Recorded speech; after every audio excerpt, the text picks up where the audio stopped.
പറയാം ശുപാർശ നടത്തിക്കോ, സ്വീകരിക്കാം. അപ്പോഴാണ് പ്രവാചകൻ ശുപാർശ നടത്തുന്നത്. അല്ലാതെ നമ്മളങ്ങോട്ട് പറയുമ്പോഴേക്കും ഓടി കൊടുത്തത് അത് നമ്മുടെ പിന്നെ മലപ്പുറത്തേക്കാണ് രക്ഷപ്പെടുത്തണം. ആ പറഞ്ഞ ഏർപ്പാടല്ല. ഇത് അല്ലാഹു തആല പ്രവാചകന്മാർക്ക് കൊടുക്കുന്ന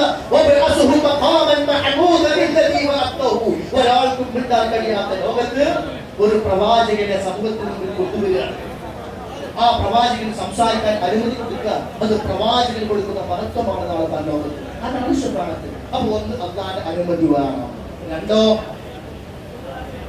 രണ്ടാമത്തെ നിബന്ധന എന്താ? ആർക്ക് വേണ്ടി ശഫാഅത്ത് നടത്തണം?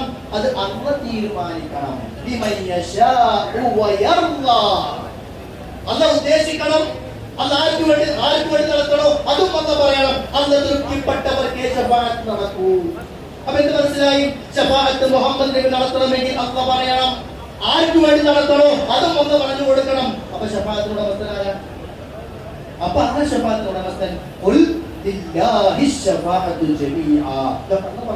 ശഫാഅത്തിന്റെ പരിപൂർണ്ണ ഉടമസ്ഥൻ അല്ലാഹുവാണ്.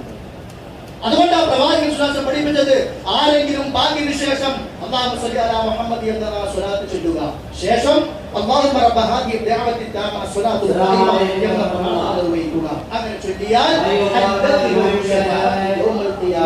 ഖിയാമത്ത് നാളിൽ അവന് ശുപാർശ ലഭിക്കും.